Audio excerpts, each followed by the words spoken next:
لقد سمع الله قول الذين قالوا إن الله فقير ونحن أغنياء سنكتب ما قالوا وقتلهم الأنبياء بغير حق ونقول ذوقوا عذاب الحريق ذلك بما قدمت أيديكم وأن الله ليس بظلام للعبيد الذين قالوا إن الله عهد إلينا ألا نؤمن لرسول حتى يأتينا بقربان تأكله النار قل قد جاءكم رسل من قبلي بالبينات وبالذي قلتم فلم قتلتموهم إن كنتم صادقين فإن كذبوك فقد كذب رسل من قبلك جاءوا بالبينات والزبر والكتاب المنير كل نفس ذائقة الموت وإنما توفون أجوركم يوم القيامة فمن زحزح عن النار وأدخل الجنة فقد فاز وما الحياة الدنيا إلا متاع الغرور لتبلون في أموالكم وأنفسكم ولتسمعن من الذين أوتوا الكتاب من قبلكم ومن الذين أشركوا أذى كثيرا وإن تصبروا وتتقوا فإن ذلك من عزم الأمور وإذ أخذ الله ميثاق الذين أوتوا الكتاب لتبيننه للناس ولا تكتمونه فنبذوه وراء ظهورهم واشتروا به ثمنا قليلا فبئس ما يشترون لا تحسبن الذين يفرحون بما أتوا ويحبون أن يحمدوا بما لم يفعلوا فلا تحسبنهم بمفازة من العذاب ولهم عذاب أليم ولله ملك السماوات والأرض والله على كل شيء قدیر۔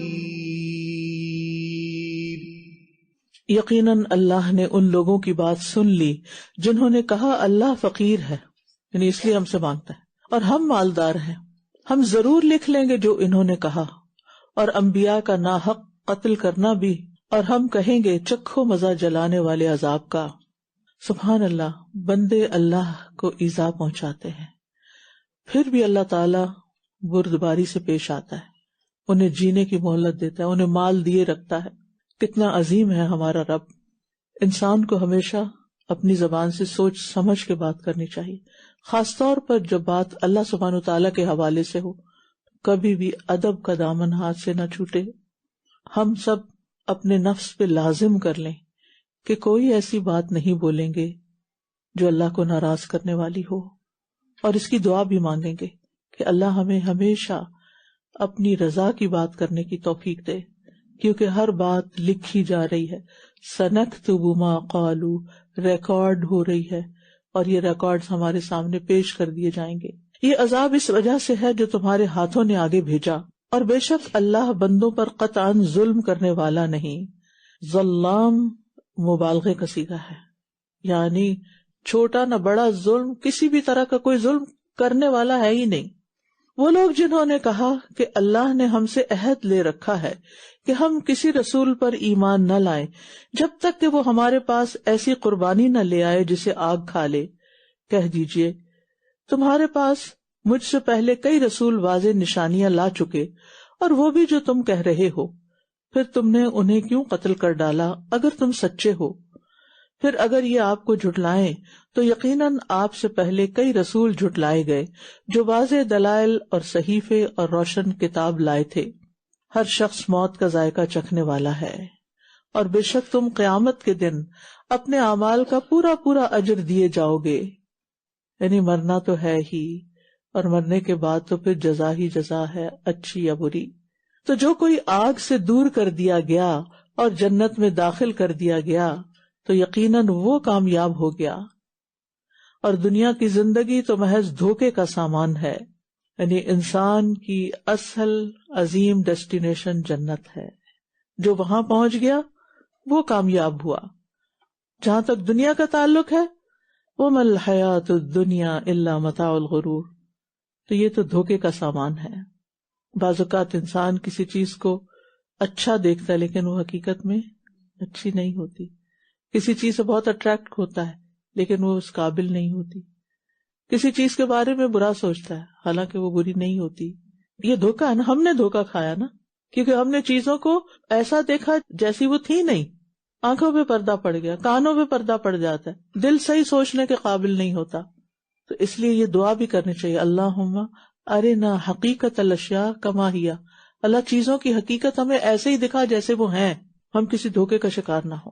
اور پھر آپ دیکھیے کہ متاع الغرور یہ بھی ہے کہ انسان اس دنیا میں نامور ہونا چاہتا ہے، اس دنیا میں مالدار ہونا چاہتا ہے، اس دنیا میں سب سے بڑا بننا چاہتا ہے، اس دنیا میں چیزوں کو کنٹرول کرنا چاہتا ہے. یہ دھوکا ہے. آپ دیکھیے ایک عام انسان کی موت بھی ایک دکھ کا سما ہوتی ہے، لیکن ایک بڑا انسان جب مر جاتا ہے نا، کوئی بادشاہ یا کوئی بہت طاقتور، کوئی جرنیل، کوئی کچھ، تو وہ زیادہ بڑا صدمہ ہوتا ہے. کیونکہ جو جتنی بلندی پہ جاتا ہے اور وہاں سے جب گرتا ہے تو زیادہ بڑا نقصان ہوتا ہے.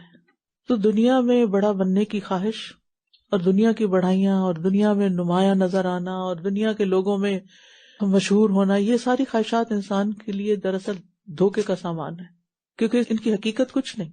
بڑا وہ ہے جو اللہ کی نگاہ میں بڑا ہے. اس لیے کسی بھی چیز پر فخر اور غرور کی ضرورت ہی نہیں، چاہے سواری ہو یا گھر ہو یا لباس ہو یا کھانا ہو. اس سے انسان اللہ سے غافل ہوتا ہے اور پھر انسان کے اندر غرور آ جاتا ہے اور غرور تباہی لاتا ہے.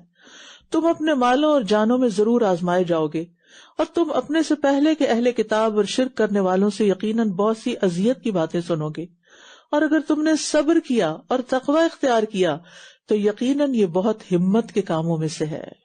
یعنی کسی بھی مصیبت کے آنے پر صبر کریں اور اللہ کے فیصلے پر راضی رہیں اور تقوی کا دامن نہ چھوڑیں.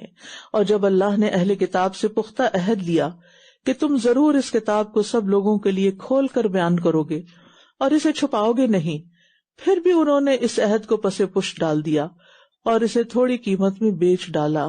کتنا برا ہے جو بدلے میں یہ لے رہے ہیں. یہاں علم چھپانے والے کی سزا بیان کی جا رہی ہے. آپ ہرگز ان لوگوں کو کامیاب نہ سمجھیں جو اپنے کیے پر خوش ہوتے ہیں اور یہ پسند کرتے ہیں کہ ان کاموں پر ان کی تعریف کی جائے جو انہوں نے کیے ہی نہیں. کام کسی کا ہے اور تعریف کوئی لے رہا ہے. تو آپ ہرگز انہیں عذاب سے نجات پانے والا نہ سمجھیں اور ان کے لیے دردناک عذاب ہے. یہاں ہر خوشامد پسند کے لیے ایک وعید ہے. کچھ لوگ کرتے کراتے کچھ نہیں، لیکن چاہتے ہیں کہ لوگ ان کی خوشامد کرتے رہیں، ان کی تعریفیں کرتے رہیں.